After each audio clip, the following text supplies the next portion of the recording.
Quel premier bilan vous tirez-vous de cette loi alimentation ? Très négatif. Pourquoi ? Parce que, justement, l'aspect évidemment qui a été le plus mis en avant de cette loi, c'est la hausse du seuil de revente à perte. Eh bien, visiblement, ça ne marche pas. Qu'est-ce que c'est le seuil de revente à perte ? Eh bien, c'est une disposition qui, sur le principe, est tout à fait logique. Lorsque un acteur de la grande distribution achète, par exemple, une pâte à tartiner chocolatée à 1 €, eh bien, il n'a pas le droit de la revendre en dessous de 1 €. C'était ça la disposition jusqu'à présent. C'est logique parce que sinon, ça aurait été vraiment du dumping par rapport à ses concurrents. Rien à dire.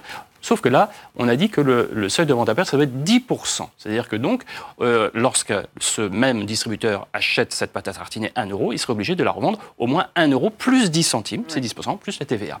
Et là, pour le coup, on n'est plus d'accord. Pourquoi ? Parce que plus 10%, c'est de l'inflation, tout simplement. Et on voit qu'effectivement, il y a de l'inflation. Il y a une étude qui a été publiée en début de ce mois qui le montre très clairement. En hypermarché, sur le top 100 des grandes marques nationales, quasiment plus 5% d'augmentation, seulement 2 mois, 4,8 très exactement. C'est gigantesque. Alors maintenant...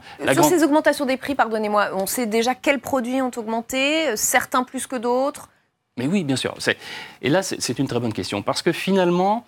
Quels sont les produits qui ont augmenté ? C'est pas du tout des produits agricoles, c'est-à-dire des produits pour lesquels ils pourraient hypothétiquement avoir un impact sur la hausse du revenu des agriculteurs, puisque c'était ça qui avait été mis en avant. On nous avait vendu la hausse du seuil de revente à perte, c'est ça qui va tirer vers le haut le revenu des agriculteurs. Eh bien, visiblement, pas du tout.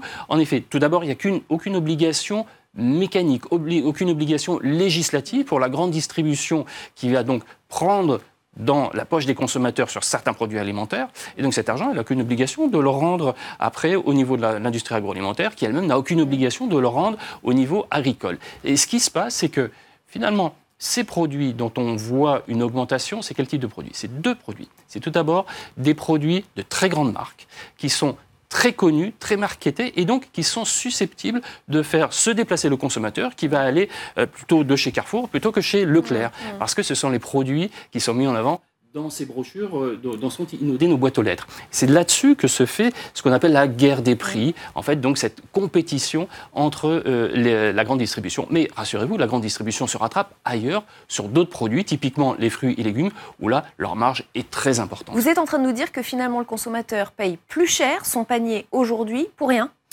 C'est exactement ça, notamment en ce qui concerne les produits de grandes marques, qui ont augmenté, plus 5% en hyper quasiment, c'est ce que nous dit une étude qui a été publiée en début de mois. Mais aussi les produits premier prix. En effet, les produits premier prix, ce sont des produits qui sont très bas, et notamment parce que la grande distribution accepte de les vendre là aussi à marge quasiment nulle. Or, on voit que ces produits premier prix qui sont achetés principalement par des consommateurs qui ont des moyens financiers limités, eh bien, ils ont eu un impact là-dessus.